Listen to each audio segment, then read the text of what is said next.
Kemudian di halaman 54 dia terangkan tentang perkara-perkara yang kalau terjadi pada orang yang berpuasa, ia tetap boleh untuk berpuasa. Nah, yang pertama kalau seorang junub, ya, demikian pula kemana dengan junub perempuan yang haid, ya, atau perempuan yang belum mandi haid, kemudian masuk waktu berpuasa sementara belum mandi junub dan belum mandi haid, maka di sini ia tetap boleh berpuasa. Diberi contoh misalnya seorang mimpi basah di malam hari, atau seorang melakukan hubungan suami istri, ya, dia dalam keadaan junub tertidur, ya, setelah adzan subuh baru dia terbangun, dia sudah berniat berpuasa, maka di kondisi ini walaupun dia junub dia tetap boleh berpuasa. Demikian pula perempuan yang haid, dia sudah suci atau dia bangun dalam keadaan dia atau di tengah malam dia sudah suci, ya, dia kira-kira menyangka bahwa dirinya akan suci sekitar jam 2 atau semisal itu, maka kemudian ia tertidur, begitu bangun subuh dia dapati dirinya telah suci, berarti dia sudah suci sebelumnya, maka di posisi ini dia tetap boleh boleh berpuasa. Dia tetap boleh berpuasa. Baik, karena Nabi SAW beliau bangun dalam keadaan junub, ya, masuk di waktu subuh dalam keadaan junub, kemudian setelah itu beliau mandi, kemudian beliau berpuasa. Demikian pula semana dengan orang yang junub adalah perempuan yang haid dan perempuan nifas. Ya, bagi orang yang berpuasa dia boleh bersiwak, dia boleh memakai siwak, kayu siwak, dan boleh juga dia memakai sikat gigi dan pasta gigi. Ya, khusus untuk pasta gigi ini diperbolehkan kalau aroma dari pasta gigi tersebut adalah aroma yang ringan, bukan hal yang menyebabkan ada rasa kenyang di dalam pencernaan. Ya, kalau sangat menusuk, sangat masuk ke dalam pencernaan, maka ini harusnya ditinggalkan. Ya, jadi dia cari dari pasta gigi yang ringan, yang aromanya tidak terlalu masuk ke dalam pencernaannya. Nah, dan ini adalah hal yang dibolehkan karena Nabi SAW mengizinkan untuk bersiwak setiap kali wudu dan setiap kali sholat. Ya. Kemudian bagi orang yang berpuasa, apabila dia makan dan minum dalam keadaan lupa, maka itu tidaklah membatalkan puasanya. Dia boleh tetap melanjutkan puasanya berdasarkan hadis Nabi SAW, "Man nasiya wa huwa sha'im fa akala aw sharib falyutimma shawmahu fa innama at'amahu Allah wa saqah." Barang siapa yang lupa bahwa dia sedang berpuasa hingga dia makan atau minum, hendaknya ia menyempurnakan puasanya. Sesungguhnya Allah lah yang memberi makan dan memberi minum kepadanya. Ya, jelas. Kemudian dari hal yang diperbolehkan bagi orang yang berpuasa, dia boleh berkumur-kumur dan menghirup air. Ya, begitu dia berwudu, dia boleh berkumur-kumur dan menghirup air. Atau dia dalam kondisi sangat panas, cuaca sangat panas, boleh dia menyiram air di atas kepalanya, boleh dia berkumur-kumur, tidak ada masalah. Ini bukan hal yang dilarang. Ada beberapa hadis yang menjelaskannya, kita sebutkan. Kemudian orang yang berpuasa boleh dia mandi, boleh dia berenang, ya, boleh dia berenang dan boleh dia berendam, ya, di kolam atau yang semisal dengannya, tapi dengan catatan dia menjaga jangan sampai air masuk ke dalam tenggorokannya. Karena Nabi SAW pernah mandi dalam keadaan junub. Iya, baik. Kemudian bagi orang yang berpuasa, dia boleh memakai celak mata. Ya. Boleh memakai celak mata, dan ini adalah hal yang tidak dilarang. Ya. Demikian boleh dia menelan ludah, dan menelan dahaknya. Kalau hal tersebut menjadi keharusan baginya, ya boleh dia menelan ludahnya dan dahak tersebut. Ya, dan ini karena tidak ada dalil yang menunjukkan tentang larangan. Ya, berkaitan dengan memeluk dan mencium, ya, bagi orang yang berpuasa ini keadaannya dibagi dua. Ya. Kalau memeluk dan mencium itu dia lakukan hanya sebatas kewajaran, hal yang wajar tidak membangkitkan syahwat, maka itu adalah hal yang diperbolehkan. Karena Nabi SAW pernah mencium sebagian istrinya dalam keadaan berpuasa. Tapi kalau hal tersebut membangkitkan syahwatnya, maka tidak boleh dia mencium maupun memeluk. Ya, itu hukumnya makruh baginya, hal yang menjadi makruh baginya. Karena itu seorang lelaki pernah datang bertanya kepada Nabi SAW tentang memeluk, ya, atau menyentuh istri bagi orang yang berpuasa. Maka Nabi memberi keringanan. Datang lagi orang lain bertanya, pertanyaan yang sama, kemudian Nabi melarangnya. Nabi melarangnya. Ya, mungkin akan heran ya, pertanyaan sama, tapi jawaban apa? Jawaban yang berbeda. Ya, orang yang pertama bertanya tentang memeluk atau menyentuh istri, Nabi mengizinkan, memberikan keringanan. Orang yang kedua bertanya pertanyaannya sama, Nabi melarangnya. Ya. Kenapa? Bisa beda jawabannya, diterangkan dalam kelanjutan hadis. Yang bertanya yang pertama itu adalah seorang kakek-kakek yang sudah tua. Dan yang bertanya yang kedua, yang dilarang itu adalah seorang anak muda. Adalah seorang apa? Seorang anak muda. Ya. Jadi kalau dilihat keadaannya akan bisa dimaklumi bahwa itu rincian yang kita terangkan dalam hal ini. Demikian pula bagi orang yang berpuasa, dia boleh mencium bau wangi-wangian, dia mencium bau parfum atau bau masakan misalnya, ya, bau masakan dia cium, orang masak dia cium baunya, itu tidak ada masalah. Yang jelas bagi ibu-ibu yang masak, yang dilarang itu kalau dia menghirup asap yang keluar secara langsung. Ya, sebab uap yang keluar ini itu semakna dengan minuman. Tidak boleh di apa? Tidak boleh dihirup. Ya. Demikian pula bagi orang yang berpuasa, boleh dia merasakan rasa masakan. Boleh merasakan rasa masakan. Ya, seorang masak, ya, ingin dia tahu ini masakan sudah garamnya bagus atau dia masukkan ke lidahnya untuk dia rasa, setelah itu dia keluarkan. Ya. Demikian pula seorang bikin minuman, ya, misalnya untuk buka puasa, ya, ingin dirasa apa sudah tepat, ya, kadar gulanya atau kadar sirupnya dan seterusnya, atau masih kurang, boleh dia rasa dengan lidahnya, setelah itu dia keluarkan. Ini diperbolehkan berdasarkan hadis Ibnu Abbas, ya, dikatakan la ba'sa yaduq as-sha'im al-khal'a al-shay' alladhi yuridu syara'a ma lam yadkhul khalqahu wa huwa sha'im. Tidak apa-apa orang yang berpuasa, yang sedang berpuasa, tidak apa-apa dia merasa rasa suka atau sesuatu yang ingin dia beli, ya, tapi dengan syarat sepanjang tidak masuk kemana? Ke tenggorokannya. Dan ini dari hikmah syariat dan dari kemudahan di dalam agama kita. Ya, sebab dimaklumi ya, ini dari fikih yang penting untuk diketahui. Ya. Kemudian juga dari hal yang diperbolehkan, seorang itu boleh bersuntik. Boleh dia apa? Dia bersuntik pada saat berpuasa. Tapi ingat, suntikan yang tidak mengandung makna makan dan minum. Ada suntikan yang mengandung makna makanan dan minuman, ini adalah hal yang diharamkan, membatalkan puasa sebagaimana yang akan dijelaskan nanti. Baik, selesai sudah, saya terangkan hal-hal yang kalau terjadi pada orang berpuasa, dia tetap boleh berpuasa. Berikutnya, hal-hal yang makruh bagi orang yang berpuasa. Dari hal yang makruh bagi orang yang berpuasa, tidak boleh dia berpijama, tidak boleh dia berbekam. Yang pertama, kemudian yang kedua, ya, tidak boleh dia mencium dan memeluk hingga membangkitkan syahwat. Ini sudah kita terangkan. Kemudian yang ketiga, tidak boleh dia melakukan puasa wisal hingga makruh hukumnya dia melakukan puasa wisal hingga waktu sahur. Ini tiga hal yang makruh bagi orang yang berpuasa. Nah, puasa wisal itu apa? Ya, puasa wisal itu artinya dia menyambung puasa. Karena Nabi SAW beliau pernah menyambung puasanya 2 hari berturut-turut. Ya, 2 hari berturut-turut. Jadi hari pertama beliau puasa, masuk waktu berbuka beliau tidak berbuka, beliau sambung puasa. Masuk waktu sahur beliau tidak berbuka, sambung lagi puasa. Hari berikutnya, jelas ya?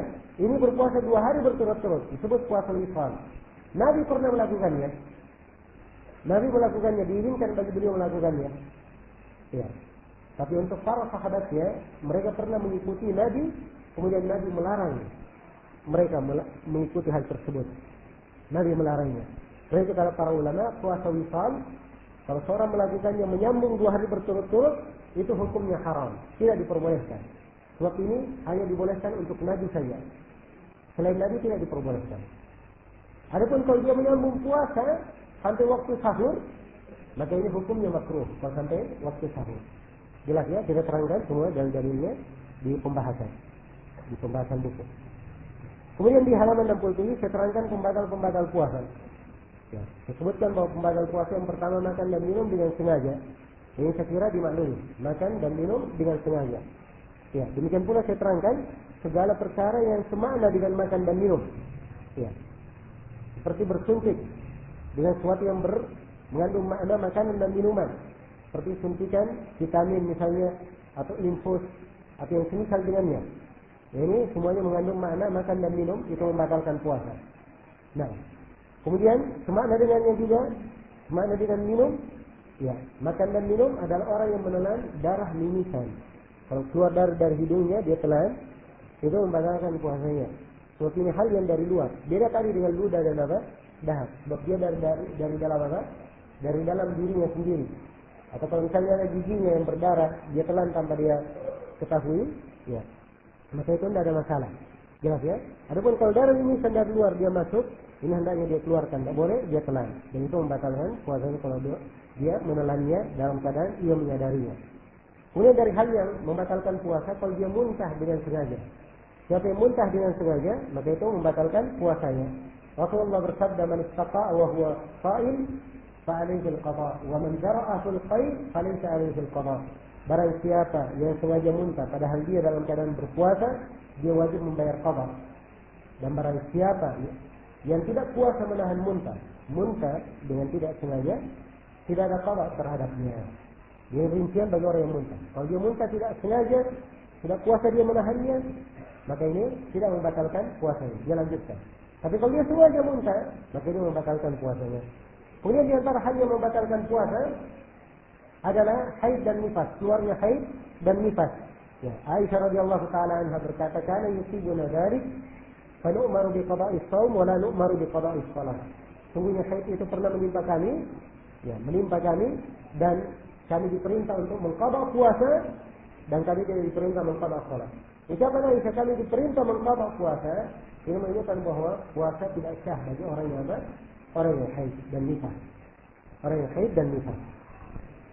Kemudian di antara hal yang diharamkan atau hal yang membatalkan puasa adalah melakukan hubungan suami istri. Dan ini adalah pembatal puasa yang paling besar. Pembatal puasa yang paling apa? Paling besar, melakukan hubungan suami istri. Ternyata pembatal puasa yang paling besar diterangkan, kita akan terangkan satu pembahasan khusus bagi siapa yang melakukan pelanggaran ini. Ya. Dia ada hukum-hukum tersendiri bagi siapa yang melanggarnya. Baik, selesai sudah kita uraikan tentang bagaimana berpuasa itu hingga terbenam matahari. Jelas ya? Ketika matahari terbenam, itu tiba saatnya berbuka puasa. Kan begitu? Karena itu datang setelahnya penjelasan tentang berbuka puasa. Waktu berbuka puasa ketika lingkaran matahari terbenam. Ketika lingkaran matahari terbenam. Ya. Dan disunnahkan ketika matahari telah terbenam ini seseorang segera berbuka puasa. Segera berbuka puasa. Karena ini adalah ciri kebaikan. Rasulullah bersabda, "La yazalun nas bi khair ma ajjalul fitr." Manusia itu terus menerus dalam kebaikan sepanjang mereka mempercepat buka puasa, menyegerakan buka puasanya. Ya, kalau dia tahu buka puasa misalnya jam 6 sore, tepat jam 6, maka begitu masuk jam 6 langsung dia berbuka. Ya. Jangan dia berkata, "Oh, kita tunggu dulu 5 menit, hati-hati." Oh, tunggu 10 menit. Ya. Ini tidak dibenarkan ya. Begitu dia yakin bahwa sudah masuk waktu berbuka, segera dia berbuka. Itu afdalnya dan itu yang disunnahkan. Itu yang disunnahkan. Bahkan Rasulullah bersabda, "La yazalu ad-dinu zahiran ma ajjala an-nasu al-fitr, lianna al-yahuda wan-nasara yu'akhiruna." Terus menerus manusia itu di atas kebaikan kalau mereka menyegerakan buka puasa. Karena orang-orang Yahudi dan Nasara mengakhirkannya. Jelas ya? Jadi ini menyegerakan buka puasa adalah hal yang disunnahkan. Ingat ya apa yang dimaksud menyegerakan? Menyegerakan buka puasa kalau sudah masuk waktu berbuka. Bukan menyegerakan buka puasa sebelum waktunya. Ya, jangan ada yang salah paham ya. Saya khawatir ada yang keluar ngantuk-ngantuk sedikit di majelis ini. Ya. Kemudian besok berpuasa, oh kemarin Ustaz bilang menyegerakan buka puasa adalah hal yang disunnahkan. Ya, sekarang waktu berbuka jam 6 sore. Ya, jam 6 kurang 15 menit dia sudah berbuka. Ya, ini keliru ya. Maksudnya kalau sudah masuk jam 6 segera apa? Segera berbuka. Sudah masuk waktu berbuka, segera dia berbuka. Itu maksudnya. Baik. Kemudian bagi orang yang berbuka puasa, Rasulullah SAW memberikan contoh makanan yang dipakai berbuka. Ya. Secara umum berbuka itu boleh dengan makanan apa saja. Ya, Masya Allah kita di Indonesia ini aneka ragam makanan. Ya. Ketika berbuka, ya. Jelas ya? Aneka ragam makanan. Tapi Nabi SAW memberikan contoh. Ya. Apa yang dikonsumsi saat berbuka. Hal yang setelah terbukti dari sisi kesehatan, itu adalah makanan yang paling baik, yang pertama kali menyentuh pencernaan, saat pencernaan itu kosong. Ya. Disebutkan di dalam hadis, kita terangkan hadisnya, karena Rasulullah sallallahu alaihi wasallam yuftiru ala rutabatin qabla an yusalli. Sungguhnya Nabi sallallahu alaihi wasallam itu beliau berbuka dengan memakan beberapa butir rutab. Rutab ini kurma basah. Kurma apa? Kurma basah. Yang biasa kita konsumsi di Indonesia ini itu kurma sudah matang namanya. Di dalam bahasa Arab itu ada rutab, ada beberapa nama. Ya. Sama mungkin di bahasa Jawa ya, untuk mangga ada beberapa nama misalnya dari kecil, ya, muda, kemudian ketika matangnya. Ya, demikian pula dalam bahasa Arab, ya, kurma kalau dia warna merah itu namanya balak. Kalau dia masuk warna kuning itu namanya rutab. Kalau dia sudah matang itu namanya tamar. Inilah kurma dalam bahasa apa? Bahasa Indonesia semuanya disebut kurma tiga-tiganya. Ya, jelas ya? Tapi rutab ini kalau dia masih menguning, kurma ini menguning. Dan terbukti dari sisi kesehatan, lambung ini kosong, dia mengecil. Saat mengecil, zat yang paling bagus menyentuhnya adalah zat yang manis. Dan tingkat manis yang paling bagus itu ada pada rutab itu. Itu yang paling bagus ya untuk pencernaan. Ya, paling bagus untuk pencernaan. Baik, ini dilakukan oleh Nabi, beliau makan rutab. Kalau tidak rutab, maka beliau makan kurma. Kalau tidak ada kurma, maka beliau meneguk beberapa teguk air. Iya. Ini kalau dia memiliki hal tersebut. Kalau tidak ada, silahkan dia berbuka dengan apa saja. Ya. Dia berbuka dengan apa saja. Baik. Kemudian saat berbuka disyariatkan untuk berdoa. Sebab selesai dari Nabi Sallallahu Alaihi Wasallam bahwa salah satu tempat mustajabah doa itu saat berbuka. Ya. Dan saat berbuka ini apakah sebelum berbuka atau sedang berbuka atau setelah berbuka? Beberapa waktu setelah berbuka dia berdoa. Semuanya adalah doa, adalah waktu-waktu mustajabah.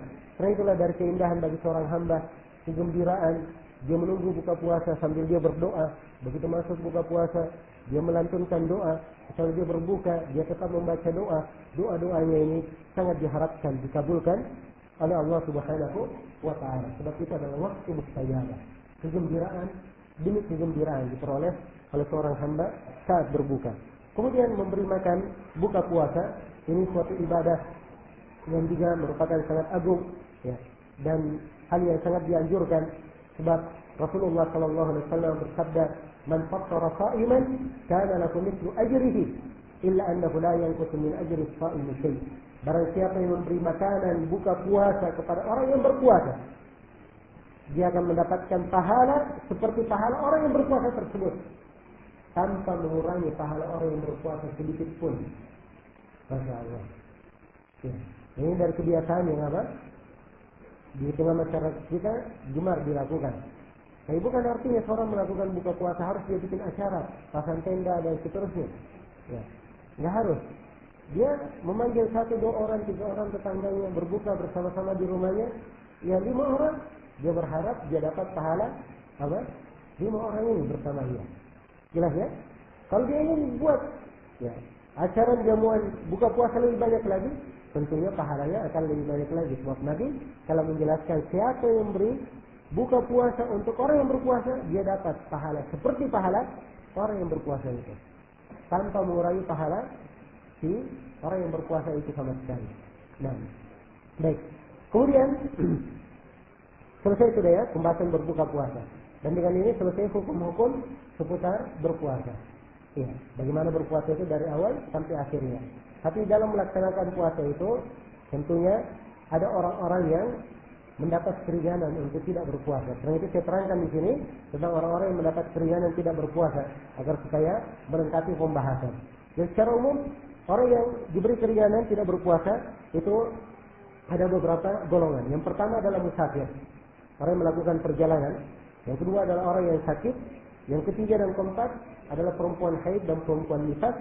Yang kelima ya, adalah laki-laki dan perempuan tua yang tidak mampu berpuasa. Yang keenam dan yang ketujuh adalah perempuan hamil dan atau perempuan yang menyusui. Ini 7 golongan. Semuanya mendapat keringanan untuk tidak berpuasa. Ya, jelas ya, saya terangkan dalil-dalilnya dari halaman 77 hingga halaman 85. Hanya dari 7 orang ini, ya, kalau dia tidak berpuasa karena udzur, itu kelanjutannya ada 2 hukum. Jelas ya? Ada yang tidak berpuasa karena udzur, setelahnya dia mengganti puasanya. Mengganti puasa itu disebut dengan nama apa? Namanya mengqadha. Namanya mengqadha. Jelas? Ya. Atau dia meninggalkan puasa karena udzur, dia membayar fidyah, memberi makan. Itu disebut dengan membayar apa? Fidyah. Maka ini ada 2 hukum setelahnya. Jadi orang meninggalkan puasa karena udzur, ada 2 hukum setelahnya. Apakah dia mengqadha atau membayar fidyah? Karena itu saya terangkan pembahasan tentang mengqadha. Kemudian saya terangkan tentang hukum membayar fidyah. Tentang mengqadha, saya jelaskan bahwa mengqadha diwajibkan atas beberapa orang. Yang wajib mengqadha pertama musafir, orang yang melakukan perjalanan. Yang kedua adalah orang yang sakit yang diharapkan bisa sembuh. Jelas ya, karena sakit itu ada 2 macam. Ada sakit yang tidak bisa sembuh. Ini kalimat tidak bisa sembuh tentunya dengan apa? Dengan keputusan seorang dokter ahli. Ya, dokter mengatakan ini penyakit tidak bisa sembuh. Dan penyakit ini menghalangi dia untuk berpuasa. Ya. Jelas ya? Baik, jadi penyakit ada 2 macam. Kalau penyakitnya bisa sembuh, ya dia pusing misalnya, sakit kepala misalnya, ya, atau dia tipes misalnya, atau dia kena penyakit jantung, ya, dan bisa sembuh. Ya. Ini dia kalau meninggalkan puasa, maka dia mengqadhanya. Dia mengqadhanya. Baik, ini yang kedua, orang yang sakit dan bisa sembuh. Yang ketiga adalah perempuan yang menangguhkan puasa karena haid atau nifas. Ya. Jadi kalau dia haid atau nifas, maka dia mengqadha. Jelas ya? Di sini ada fikih yang banyak dari para perempuan sering menanyakannya. Ya. Ada perempuan di bulan Ramadan, dia nifas, dia juga menyusui. Dia nifas, dia juga apa? Menyusui. Akan datang ya, kita akan terangkan menyusui itu dia membayar fidyah. Kalau nifas membayar apa? Membayar qadha. Sekarang dia nifas, dia menyusui. Yang mana yang dia anggap? Dia membayar qadha atau membayar fidyah? Ya, jawabannya di sini, kalau ada nifas dan atau ada haid, ada nifas, maka haid dan nifas itu selalu dihitung. Selalu apa? Selalu dianggap. Ya. Jadi kalau dia nifas 30 hari, menyusui juga yang dihitung adalah nifasnya, bukan menyusuinya. Jelas ya? Di bulan Ramadan, seorang perempuan haid 7 hari, selebihnya dia menyusui, maka 7 harinya dia qadha, selebihnya dia bayar apa? Bayar fidyah karena menyusui. Jelas ya? Ini hal yang hendaknya dipahami. Kemudian yang keempat, dari orang yang wajib mengqadha adalah orang yang muntah dengan sengaja. Kalau dia muntah dengan sengaja, maka wajib dia mengqadhanya. Baik, mengqadha ini membayar puasa. Bagaimana pelaksanaannya? Ya. Kapan waktu dilaksanakan? Waktu dilaksanakannya ada keluasan. Ada keluasan. Dari setelah Ramadan hingga masuk Ramadan berikutnya, atau saya bahasakan dengan bahasa lain, setelah Ramadan hingga akhir Sya'ban, dia boleh mengqadha apa? Boleh mengqadha puasanya, ada keluasan. Tapi kalau masuk Ramadan berikutnya, dia tidak membayar tanpa udzur, maka di sini dia sudah berdosa. Dia wajib membayarnya setelah Ramadan dan dia telah berdosa karena mengundur waktu pembayaran di luar waktu yang disyariatkan. Di luar waktu yang disyariatkan. Dan di maklumnya ada orang-orang yang punya udzur. Misalnya ada seorang perempuan, ya, ia hamil. Karena hamil tidak sanggup berpuasa. Ya. Atau maaf, dia melahirkan kemudian nifas dalam sebulan, 1 bulan penuh nifas. Setelah nifas, ya, hamil lagi. Jelas ya? Hamil. Kemudian apa? Melahirkan. Ya, selalu lama berlalu menyusui belum sanggup puasa, hamil lagi. Ya, mungkin saja akan berjalan 5 tahun. Ya, 5 kali Ramadan dia belum punya kemampuan untuk apa? Untuk membayar. Yang seperti ini dikatakan punya udzur. Yang seperti ini dikatakan punya apa? Punya udzur. Ya. Kapan dia punya kemampuan segera dia bayar, jangan dia undur. Kapan dia undur sehari saja, kalau dia mampu dia sudah dianggap apa? Dianggap berdosa. Jelas ya? Baik. Ada orang yang sakit di bulan Ramadan. Dia sakit 5 hari. Selesai Ramadan dia sembuh, sudah sehat. Ya, sudah sehat. Ada waktu membayar. Tapi dia undur, maka Ramadan berikutnya dia tidak bayar. Ini hukumnya apa? Hukumnya di sini 5 hari ini tetap dia ganti setelah Ramadan dan dia sudah di situ berdosa. Karena mengakhirkan pembayaran di luar dari apa? Di luar dari waktunya. Jelas ya, ini orang yang mengakhirkan tanpa udzur namanya. Baik. Bagaimana cara mengqadanya? Cara mengqadanya boleh dibayar sekaligus dan boleh dibayar secara terpisah-pisah. Ya, seorang punya tunggakan puasa 10 hari. Ya. Bulan Syawal dia ingin bayar 2 hari. Di bulan Dzulqa'dah dia bayar 2 hari. Di bulan Dzulhijjah dia bayar 2 hari. Masuk di bulan Muharram dia bayar 2 hari. Ya. Masuk di bulan Safar dia bayar berapa? 2 hari. Jadi 10 hari semuanya. 5 bulan. Ini boleh saja dia pisah-pisah. Jelas ya? Jadi membayarnya nggak harus sekaligus. Tapi dalam pembayaran semakin cepat dibayar itu semakin afdal, semakin bagus. Ya. Karena asalnya kita diperintah untuk bersegera di dalam kebaikan. Wasabiqu ila maghfiratin min rabbikum, dan bersegeralah kalian untuk meraih pengampunan dari Rabb kalian. Iya. Baik, ini tentang beberapa ketentuan membayar qada. Adapun membayar fidyah itu artinya membayar makanan. Ya, membayar dengan makanan. Jelas ya? Memberi makan seorang miskin, itu membayar fidyah. Kewajiban membayar fidyah ini ditujukan terhadap beberapa orang. Yang pertama, laki-laki dan perempuan lanjut usia yang tidak mampu lagi berpuasa. Laki-laki dan perempuan yang sudah sangat tua, tidak mampu lagi berpuasa, ya. Dia tidak punya pilihan lain kecuali apa? Membayar fidyah. Memberi makan satu orang miskin untuk setiap hari yang dia tinggalkan. Untuk setiap hari yang dia tinggalkan. Ini yang pertama, laki-laki dan perempuan lanjut usia. Kemudian yang kedua, perempuan hamil. Ya. Daya sedang atau perempuan yang sedang menyusui. Ya, harusnya dihitung yang kedua dan ketiga ya. Kedua dan ketiga, ya, perempuan hamil. Yang kedua, perempuan hamil yang khawatir akan bayi yang dia kandung. Ya, ini boleh dia berbuka.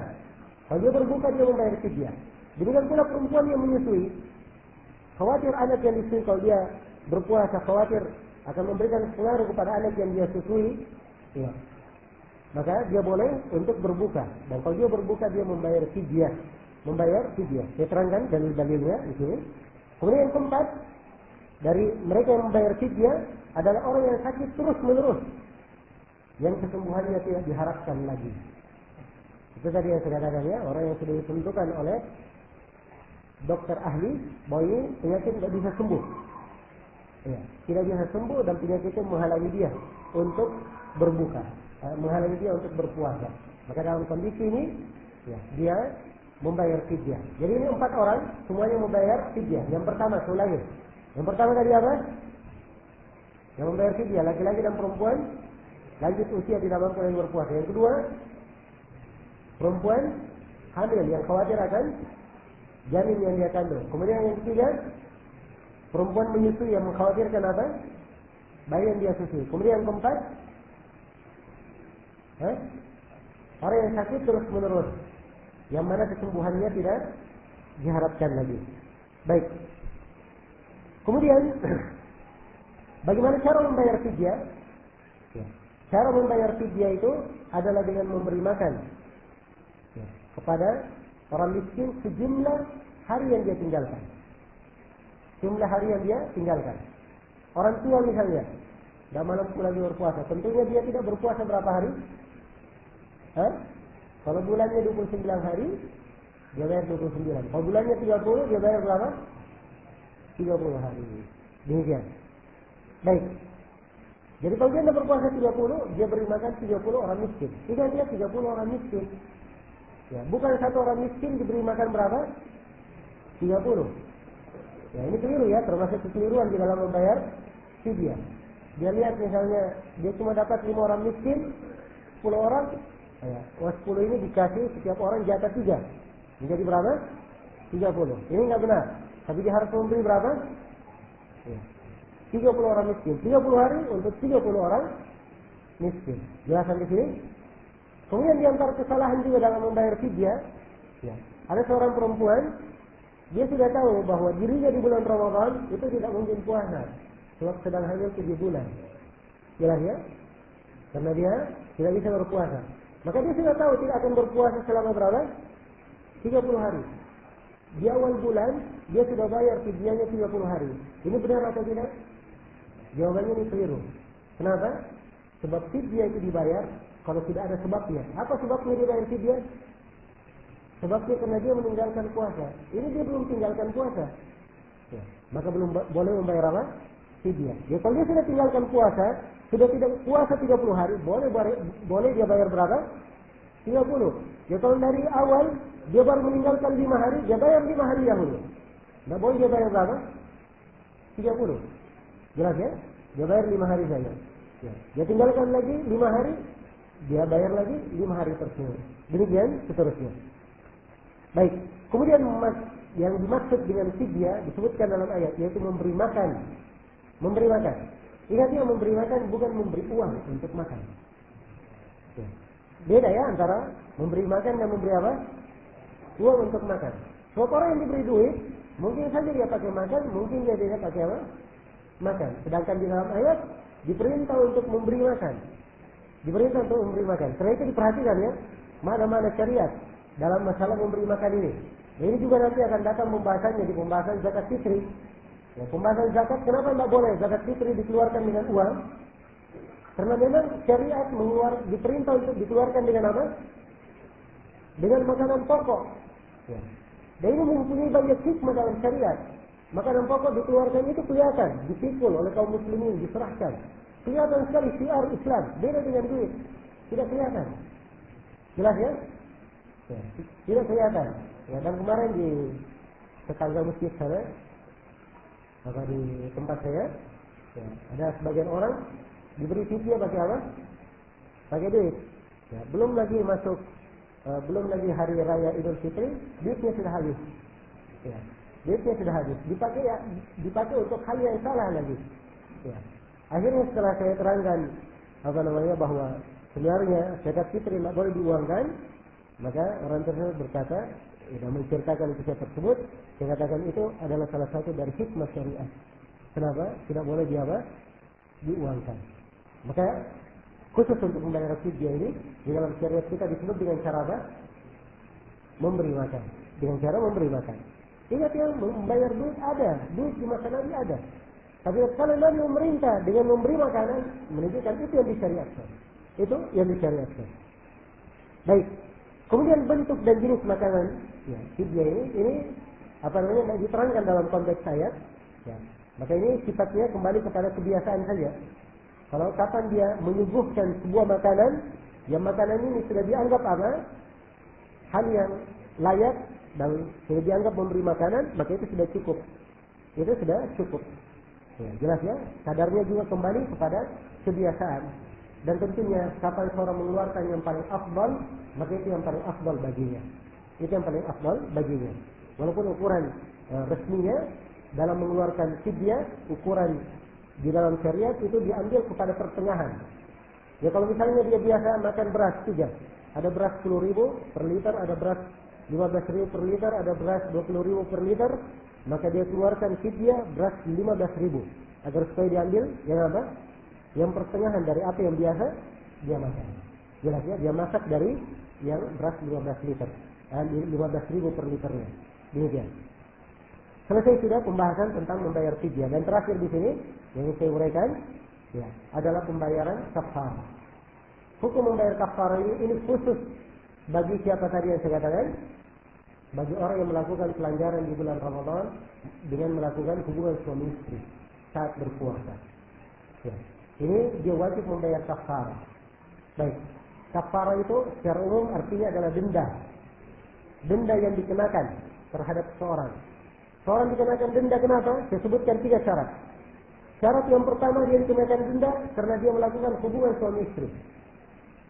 Yang pertama ya, keluar darinya kalau dia makan dan minum batal puasanya, tapi tidak kena kafarah. Dia ganti puasanya, tetapi apa? Tidak bayar apa? Tidak bayar kafarah. Ya.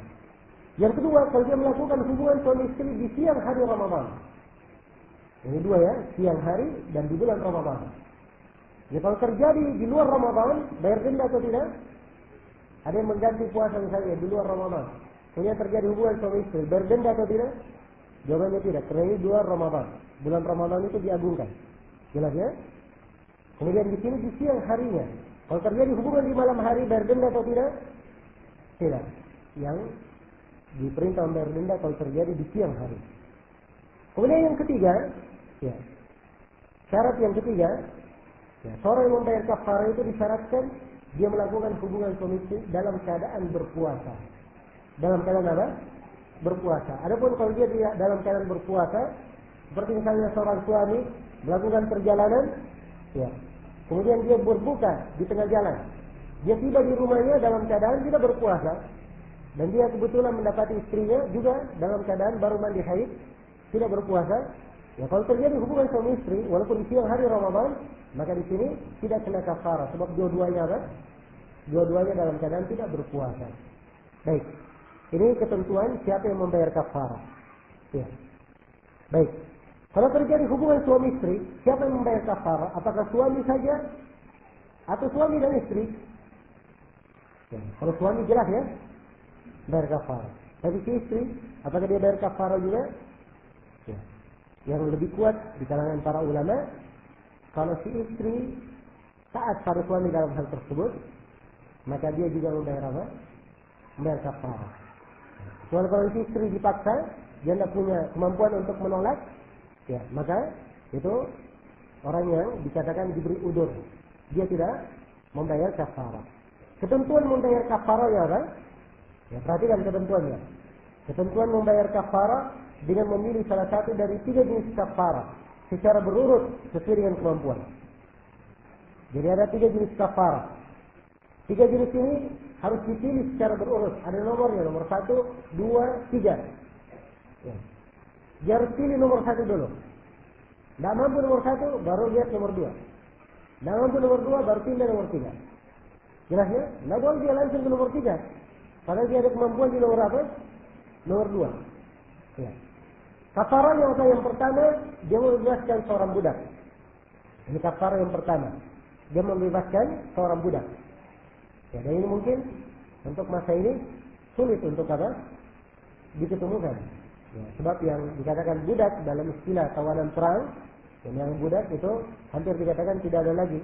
Ya, saat ini, kecuali di beberapa wilayah di di Turki sana dan di sebagian tempat. Ya, tapi secara umum ini adalah hal yang sulit ditemukan. Dia tidak mampu membebaskan budak, ada pilihan yang kedua. Ya, dia berpuasa 2 bulan berturut-turut tanpa terputus. 2 bulan berturut-turut tanpa terputus. Karena itu jumhur ulama mensyaratkan ya, dia mencari puasa yang tidak diselingi dengan 5 hari terlarang. Karena ada 5 hari terlarang berpuasa. Idul Fitri, Idul Adha, dan 3 hari tasyrik, tanggal 11, 12, dan 13 Dzulhijjah. Maka dia cari 2 bulan berturut-turut, tidak ada 5 hari terlarang ini. Jelas ya? Kapan terputus tanpa udzur, maka dia harus ulang dari awal. Harus dia apa? Ulang dari awal. Dia sudah berpuasa 59 hari. Ya. Sudah berpuasa 59 hari. Ya. Hari ke-60 ya. Waduh, saya agak letih hari ini. Malas. Ya. Ini tidak ada udzur namanya. Ya kan? Dia berbuka. Maka dia wajib mengulangi lagi dari awal. Wajib dia ulangi dari awal. Dari awal. Nah, karena itu jangan macam-macam ya. Ya, baik. Kemudian yang ketiga, ya, kafarah yang ketiga, ya, kalau dia tidak mampu berpuasa 2 bulan berturut-turut, ya, dia memberi makan 60 orang miskin. Memberi makan 60 orang miskin. Baik, ini yang dikatakan dengan nama membayar kafarah. Saya sebutkan di sini hadisnya, dan di akhir dari buku ini saya terangkan beberapa kesalahan yang sering terjadi ya, pada orang yang berpuasa. Ya. Saya terangkan beberapa kesalahan, dan sebagian dari kesalahan-kesalahan itu saya sudah uraikan tadi di sela-sela penjelasan. Ya, ini kita sudah sangat jauh melampaui waktu yang disediakan, dan saya berterima kasih banyak-banyaknya atas kelapangan hati dan kesediaannya untuk tetap mendengarkan. Dan ini beberapa pembahasan yang kita terangkan. Insyaallah taala dia adalah tuntunan ringkas dan hal yang sudah mencakup seluruh perkara yang diperlukan oleh seorang muslim dan muslimah di dalam menjalani ibadah puasanya di bulan Ramadan. Baik, ini sesi berikutnya. Tadi telah diterangkan bahwa dibuka waktu untuk tanya jawab dan saya akan menjawab beberapa pertanyaan di sini. Ya. Ini di depan saya ada pertanyaan-pertanyaan secara tertulis. Insyaallah kalau saya akan menjawabnya. Namun bagi bapak-bapak, ibu-ibu dan hadirin sekalian yang ingin bertanya secara langsung juga insyaallah taala diperbolehkan dengan ketentuan bahwa berkaitan dengan Ramadan. Berkaitan dengan Ramadan. Baik, setelah melihat banyaknya waktu, banyaknya pertanyaan. Di sini ada yang bertanya tentang doa zahabat dhama dan seterusnya. Zahabat dhama wa takallatul uruf wa sabaqal ajr insyaallah taala. Ada awalnya ya, Allahumma laka aslamtu wa bika aftartu. Ini hadis ada kelemahan di dalam sanad riwayatannya.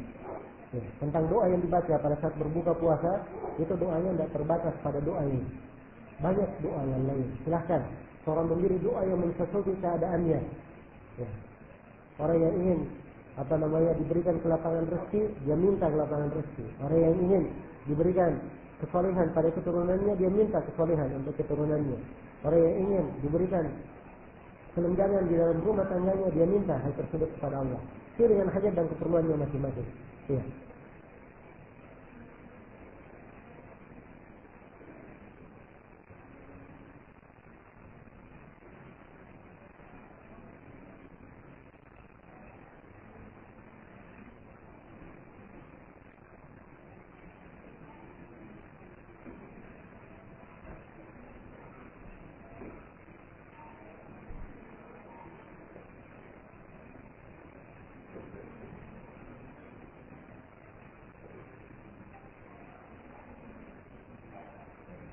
Apabila imam waktu salat subuh atau tarawih melakukan kunut, apakah kita sebagai makmum mengikuti atau tidak? Ataukah ada tuntunan dalilnya? Khusus untuk tarawih, ada hadis yang sahih diriwayatkan oleh Imam Tirmidzi dan selainnya.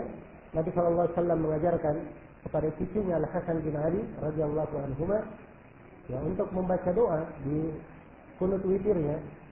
Ya, Allahumma hdini fi man hadait wa atini fi man atait. Ini kalau dia baca sendiri ya, kalau dia sebagai imam, Allahumma hdina fi man hadait wa atina fi man atait dan seterusnya sampai akhir doa.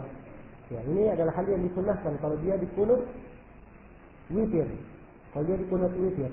Adapun di kunut subuh, ya, yang ada di dalam syariat Nabi sallallahu alaihi wasallam tidak ada membaca doa tersebut di kunut subuh. Ya. Karena itu telah sah di dalam hadis Tariq ibn Asyan, beliau meriwayatkan dari ayahnya. Ayahnya berkata, saya salat di belakang Nabi, saya salat di belakang Abu Bakar, saya salat di belakang Umar, saya salat di belakang Utsman. Tidak ada seorang pun dari sahabat dari mereka yang melakukannya. Tidak ada pun dari Nabi dan para sahabatnya yang melakukan hal tersebut.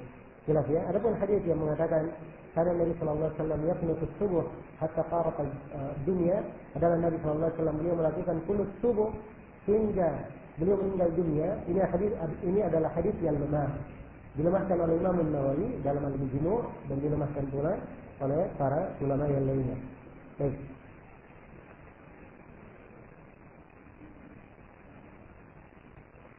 Apakah ada kafarah bagi orang yang melakukan masturbasi saat berpuasa di bulan Ramadan?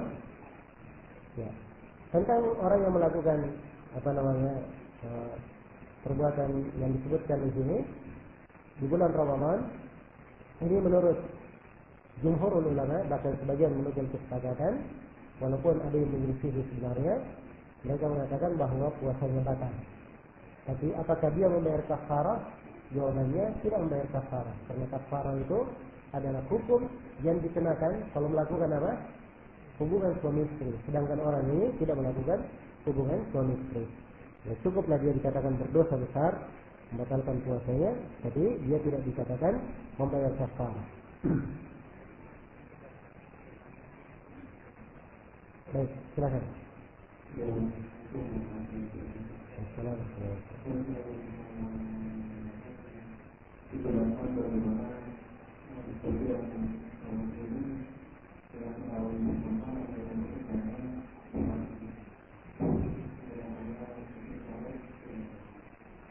Baik.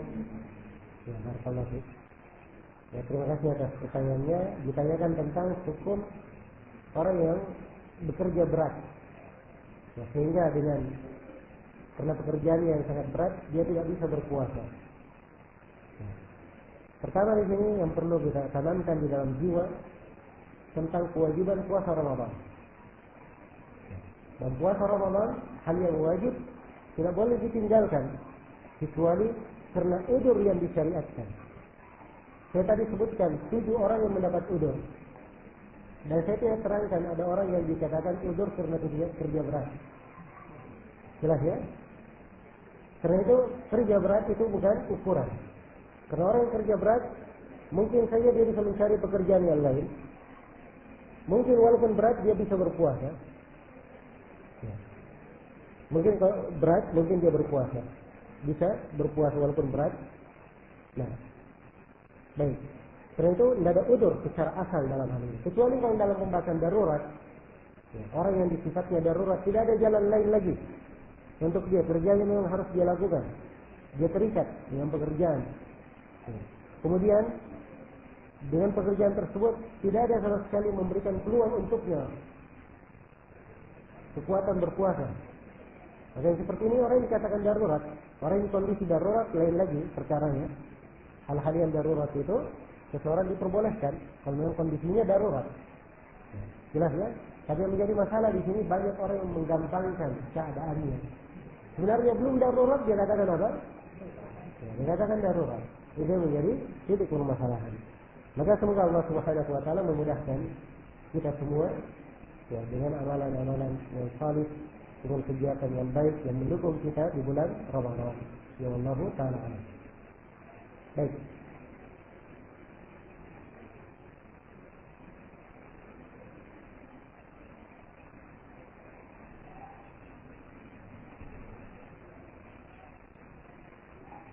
Apa hukum seorang perempuan yang sedang haid membaca Al-Quran? Yang pertanyaan yang bagus seperti ini diperlukan oleh para perempuan di bulan apa? Di bulan Ramadan. Ya. Memang ada silang pendapat di kalangan para ulama tentang membaca Al-Quran bagi perempuan, apakah dibolehkan atau tidak. Dan insyaallah taala pendapat yang lebih kuat bahwa dibolehkan perempuan itu dia membaca Al-Quran, tapi dia baca dari hafalannya. Ya. Atau dia baca dari mushaf, tapi jangan dia sentuh mushafnya. Jelas ya? Saya katakan hal ini boleh dengan beberapa dalil. Di antaranya hadis riwayat Muslim, Rasulullah SAW bersabda, atau Aisyah berkata, karena Rasulullah SAW yadhkurullah ala kulli ahyan. Adalah Rasulullah SAW ingat kepada Allah pada segala keadaan. Jelas ya? Segala keadaan termasuk keadaan Rasulullah junub, kan begitu. Demikian pula perempuan termasuk keadaannya dalam keadaan apa? Haid. Yang lebih tegas lagi adalah hadis Aisyah riwayat Bukhari dan Muslim, dikisah Aisyah ketika masuk ke Mekah untuk menunaikan ibadah haji. Begitu mendekati Mekah, Aisyah radhiyallahu taala anha tertimpa oleh haid. Kedatangan masa bulanan. Ya. Maka Nabi berpesan kepada Aisyah, "If'ali ma yaf'alul hajj illa an tatufi fil bait, ghaira an tatufi fil bait hatta tatahuri." Wahai Aisyah, kerjakan semua yang dilakukan oleh orang yang berhaji, kecuali kamu tawaf di Ka'bah. Tidak boleh sampai kamu suci. Orang yang haji kan banyak kegiatannya, ya kan? Ya. Disunnahkan memperbanyak amalan salih. Termasuk dari amalan salih itu adalah apa? Membaca Al-Quran. Dan Nabi tidak melarang Aisyah melakukan apapun dilakukan oleh orang yang haji kecuali apa? Tawaf di Ka'bah saja. Yang ketiga dari dalil juga menunjukkan boleh perempuan membaca Al-Quran adalah hadis riwayat Bukhari Muslim, kisah perempuan yang punya kisah perempuan hitam yang punya kemah di masjid. Dia punya kemah di masjid dan perempuan ini biasa membersihkan masjid. Ya. Sisi pendalilannya, namanya perempuan tentunya ada namanya kebiasaan bulanan. Dan Nabi mengizinkannya tinggal di masjid. Mengizinkannya tinggal di masjid. Ini menunjukkan bahwa ya, tidak ada masalah bagi perempuan untuk dia membaca Al-Quran atau tinggal di masjid atau yang semisal dengannya. Wallahu ta'ala alam. Apakah orang yang melakukan sahur sudah termasuk niat untuk berpuasa? Ya, sekira orang yang punya akal yang masih baik, ya, itu kalau dia makan sahur tidak ada niat lain kecuali untuk apa? Berpuasa. Ya, kan nggak masuk akal ya. Saya mendengar adzan. Ya, saya mendengar adzan di rumah. Kemudian saya berdiri, langsung berwudu. Setelah wudu saya ke masjid. Ya, kira-kira ada yang mengatakan saya tidak berniat sholat? Hah? Ini masuk akal. Ini namanya orang berniat, tapi dia belum menghadirkan niatnya. Jelasnya beda ya antara tidak berniat dan tidak menghadirkan. Seorang kadang berniat, tapi niatnya belum dihadirkan. Itu tidak ada masalah. Dia tetap apa? Berniat kalau memang sudah dianggap kebiasaan.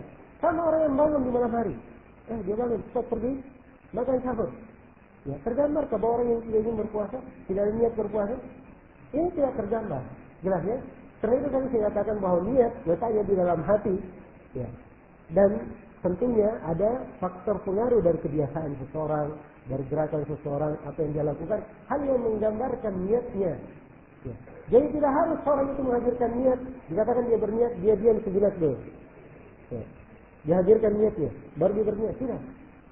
Jelas ya? Apa yang dia lakukan, hal yang menggambarkan niat, itulah niat. Hanya niat itu ada di dalam hatinya. Baik.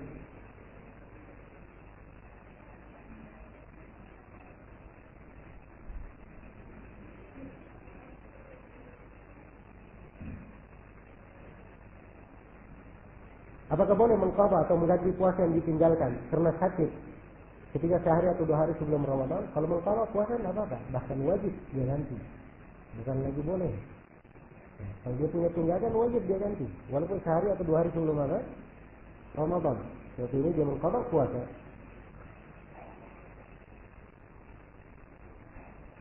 Ada yang bertanya? Silahkan.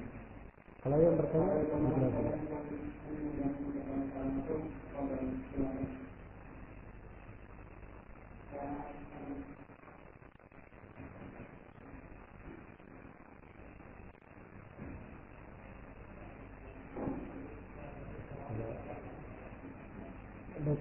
Maaf ya, dipakai mic-nya biar dibilang.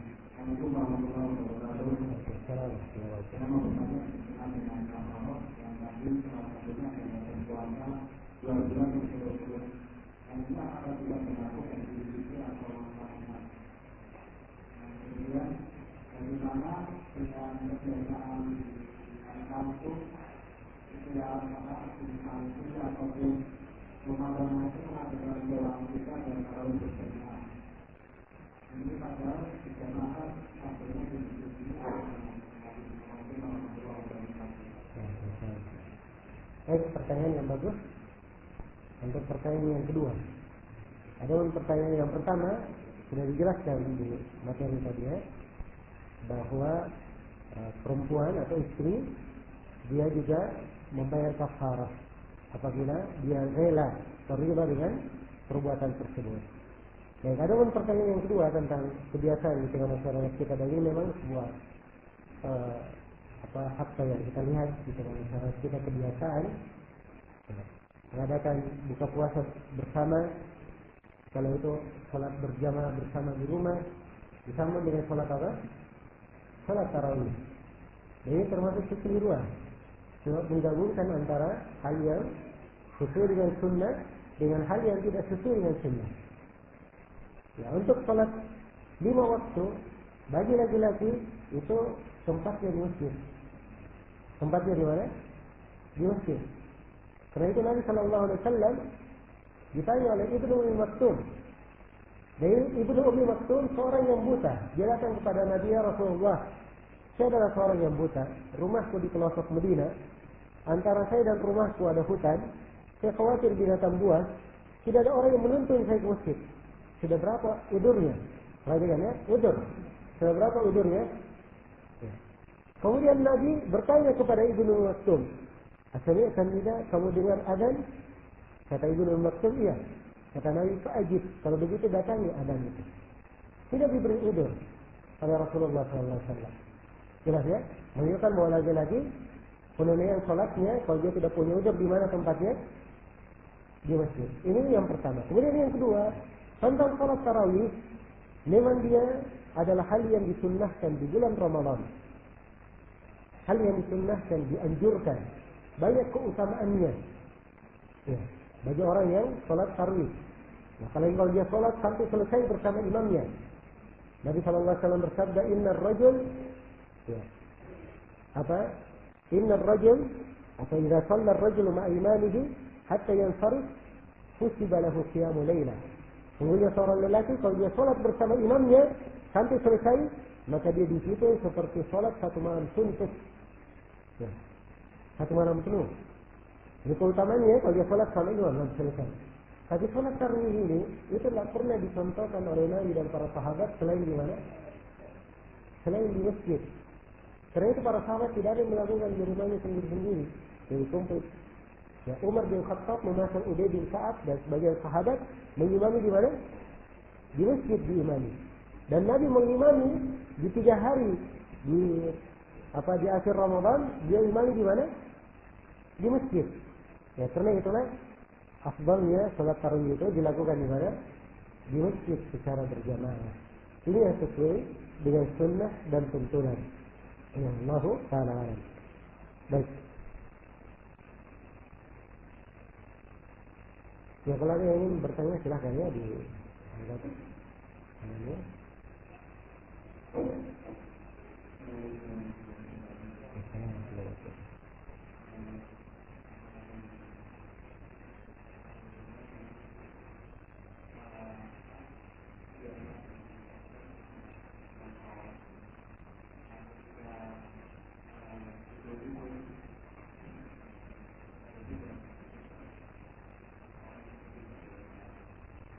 didahului dengan ceramah tarawih. Ya, baik. Terima kasih atas pertanyaannya. Dan ini tentunya hal yang biasa kita saksikan di tengah masyarakat kita. Jadi sebelum salat tarawih didahului dengan apa? Dengan ceramah. Dahului dengan ceramah. Ya. Nah, hal yang seperti ini ya, oleh sejumlah ulama kita ada yang mengatakan itu adalah hal yang tidak dipermasalahkan. Hal yang baik, walaupun ada dari sebagian ulama yang lain yang setelah bertanya dan mereka mengatakan bahwa hal tersebut adalah hal yang tidak ada dalil pensyariatannya. Nah, namun kalau dipandang, ya, bagi saya kalau hal tersebut adalah hal yang dipandang ada manfaatnya, banyak kebaikannya, dan materi ceramah yang disampaikan adalah hal yang membangun di bulan Ramadan, maka insyaallah taala itu tidak apa-apa. Ya, sepanjang hal tersebut adalah hal yang diperbolehkan. Dan saya sudah terangkan bahwa sejumlah dari ulama kita membolehkan hal itu. Di antaranya adalah guru kami Syekh Abdul Wasil Al-Abbad Hafizahullah Ta'ala. Saya tanyakan kepada beliau tentang hal ini dan beliau membolehkan.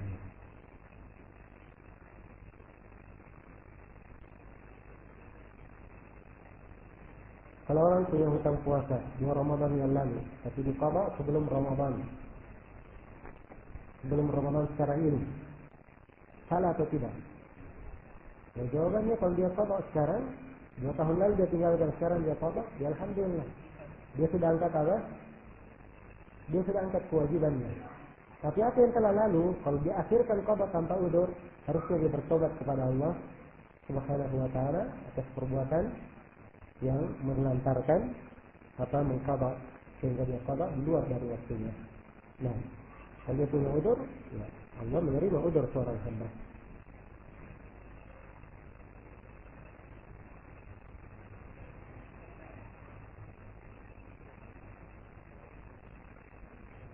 Bagaimana dengan puasa sunnah? Boleh berniat di tengah hari, kalau belum makan dan minum sejak subuh. Ya, yang benarnya yang lebih kuat bahwa dia berniat dari malam hari. Kalau misalnya ada yang belum makan dan minum kemudian dia baru berniat, dia memandang hal tersebut hal yang boleh, saya kira juga itu adalah hal yang tidak apa-apa, sebab sejumlah dari as-salaf ada yang memfatwakan seperti itu.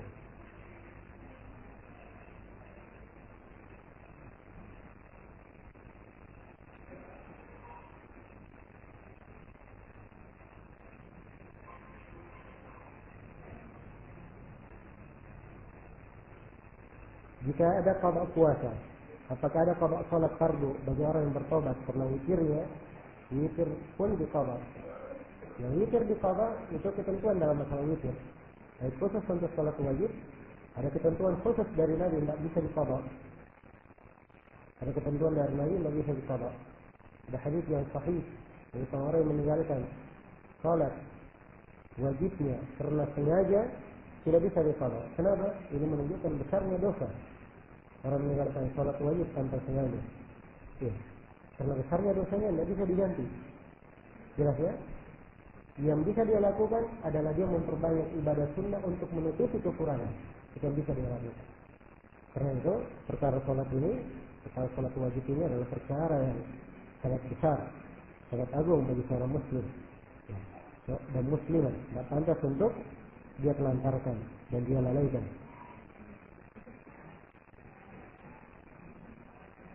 Bagaimana hukum jika suami istri melakukan perjalanan dengan tujuan melakukan hubungan suami istri? Apakah dikatakan dia bebas dari kafarah? Ya. Kalau misalnya ada dua orang suami istri sengaja melakukan perjalanan untuk melanggar seperti itu, maka di keadaan yang seperti ini kita katakan dia tetap wajib membayar kafarah. Ya, sebab dia mencari udzur untuk apa? Menghindar saja. Ya. Dan ada kaidah disebutkan oleh para ulama yang didukung oleh beberapa dalil dari nas-nas syariat kita, man ta'ajjala syai' qabla awani uqiba bihirman. Siapa yang mempersegera sesuatu sebelum waktunya, belum saatnya dia ambil sesuatu itu, dia ambil sebelum waktunya, akibatnya dia diharamkan untuk mendapatkan sesuatu itu. Sama dengan orang yang sini. Ya. Dia tidak diinginkan melakukan hubungan suami istri. Tapi dia lakukan dengan cara yang untuk menghalalkannya, maka akibatnya dia diharamkan. Dan ini juga masuk di dalam pembahasan khila. Dan khila itu artinya seseorang ingin menghalalkan sesuatu ya, dengan mengakal-akalinya. Ini adalah hal yang dilarang di dalam syariat. Itu perbuatan orang-orang Yahudi. Ya, mereka ketika dikatakan haram sesuatu, mereka melakukannya dengan bentuk yang lain. Melakukannya dengan bentuk yang lainnya.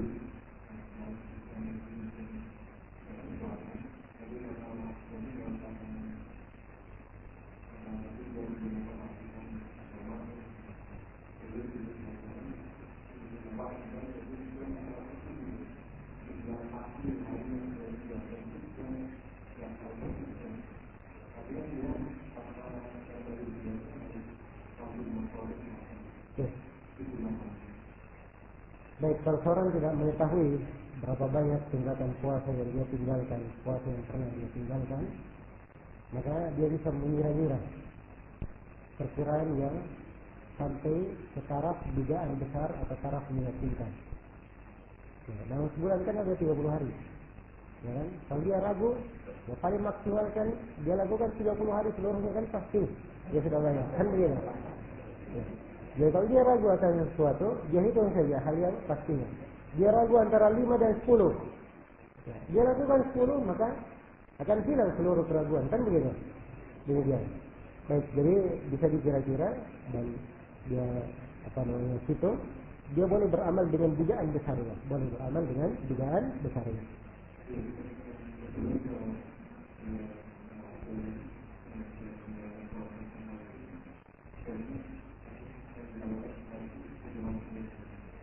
Kenapa?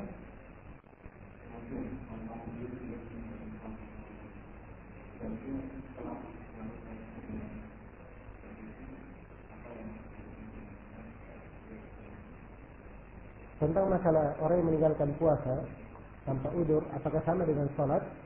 Ini ada dua pendapat di kalangan para ulama. Ada yang mengatakan dia sama dengan sholat dan bisa diganti. Ada yang mengatakan dia beda, tetap diganti. Sebab di dalam nas-nas disebutkan kewajiban berpuasa Ramadan, dan Ramadan itu 1 bulan penuh. Karena itu dia harus ikut masuk di dalamnya. Dalam pendapat yang kedua ini lebih hati-hati dan lebih bagus untuk dipegang. Dia menggantinya. Ya, Wallahu ta'ala alam.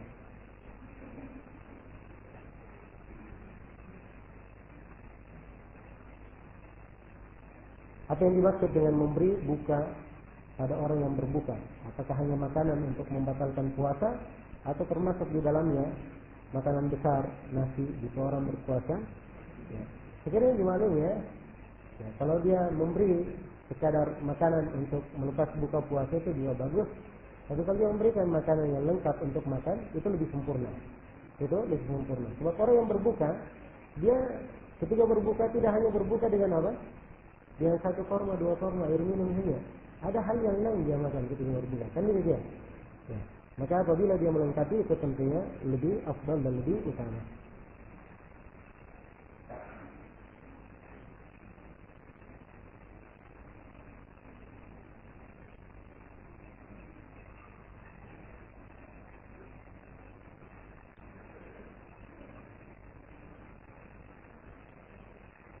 Ini ada yang bertanya tentang pembayaran fidyah. Apakah untuk 1 kali makan atau 3 kali dalam sehari? Yang dimaksud 1 kali makan ya untuk 1 orang miskin. Nah dihitung harinya, tapi 1 kali memberi makan untuk 1 orang miskin. Kalau dia ingin memberi 3 kali, ya Masya Allah. Kita kembali kepada dirinya.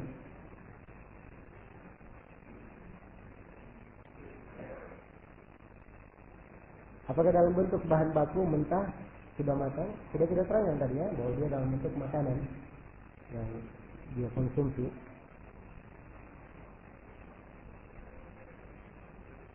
Bagaimana batas kilometer untuk safar yang diperbolehkan berbuka?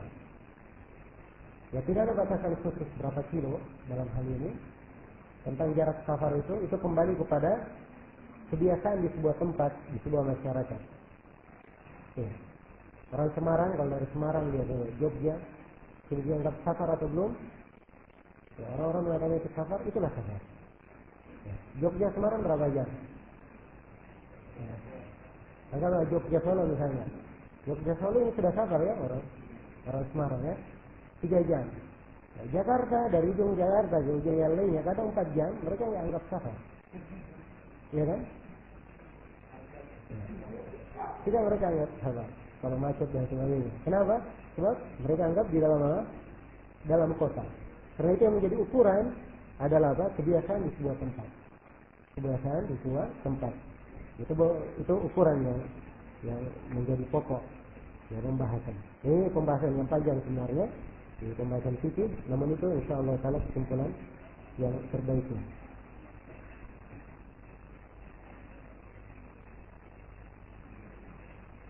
Akhir makan sahur adalah terbitnya fajar subuh, waktu adzan subuh. Sementara di Indonesia kita tidak bisa melihat langsung fajar subuh. Ya, jangan katakan sementara di Indonesia ya, katakan sementara di tempat saya. Nah, kalau sementara di Indonesia, masalah seluruh bumi pertiwi ini nggak bisa menyaksikannya. Ya, ada di sebagian tempat juga ya.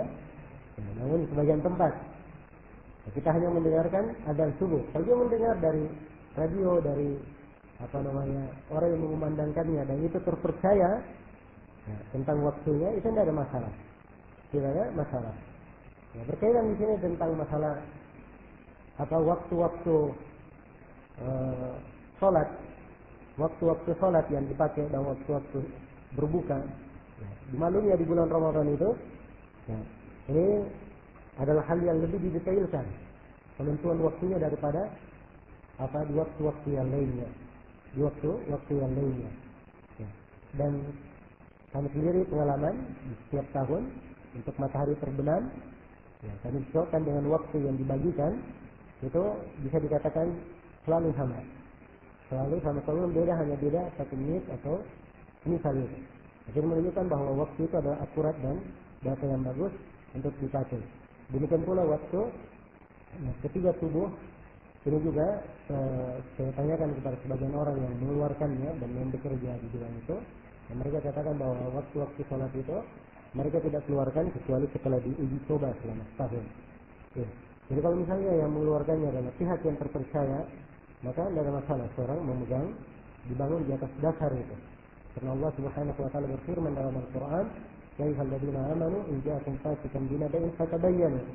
Wahai orang-orang yang beriman, apabila datang kepada kalian seorang yang fasik, maka mintalah kejelasan. Kata para ulama, pemahaman kebalikan dari ayat, kalau yang datang kepada kita orang yang dipercaya, tidak perlu diminta kejelasan darinya. Apakah seorang anak dianjurkan membayar kafarat bagi orang tua yang telah meninggal?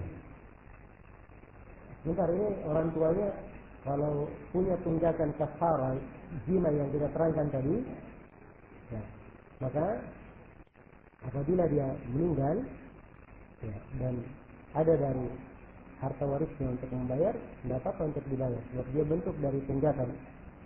Dan Nabi Shallallahu Alaihi Wasallam telah menyebutkan bagi orang yang mengqada puasanya, ya, orang yang mengqada puasanya, yaitu dipuasakan oleh walinya.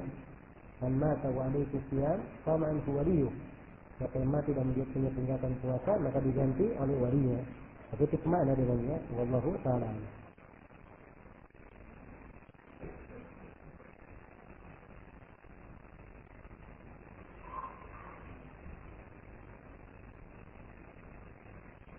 Jika seorang junub kemudian tertidur dan bangun sebelum subuh, kemudian tidur lagi, kemudian terdengar adzan subuh, ya, bagaimana hukumnya?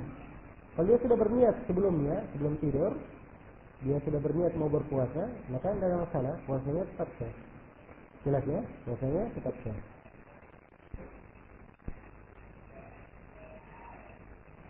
Baik, dan dari 10.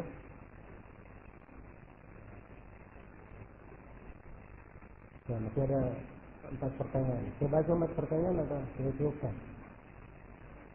Hah? Baik. Nah, larut malam. Dan ini materi ringkas, pembahasan singkat. Namun saya mengharapkan mudah-mudahan bisa menjadi bekal yang baik untuk kita semua, insyaallah taala di dalam menjalani bulan Ramadan. Dan saya bermohon kepada Allah Subhanahu wa taala yang Maha Pemurah dan Maha Penyayang, yang Maha Agung lagi Maha Mulia. Semoga kita semua diberi umur yang panjang untuk bisa memasuki bulan Ramadan. Dan semoga kita semua diberikan kekuatan, kelapangan hati, segala kecukupan dan kelapangan untuk menjalani bulan Ramadan dan meraih pahala yang sebesar-besarnya di bulan Ramadan. Dan semoga Allah Subhanahu wa taala menjadikan kita semua sebagai hamba-hambanya yang selalu ditingkatkan kedudukan dan derajatnya di dunia dan di akhirat. Innahu waliyyu dzalika wal qadiru alaih. Tentunya pada penyampaian ini ada banyak kekurangan dan saya berharap dimaafkan untuk segala kekurangan dan kesalahan ini, dan semoga Allah Subhanahu wa taala selalu mempertemukan kita di atas kebaikan, ya, sebagaimana kita dipertemukan di majelis yang mulia ini dengan sebuah kegiatan yang baik. Saya juga berharap semoga kita semua dikumpulkan kelak di kemudian hari di surga Allah yang penuh dengan kemuliaan dan rahmat.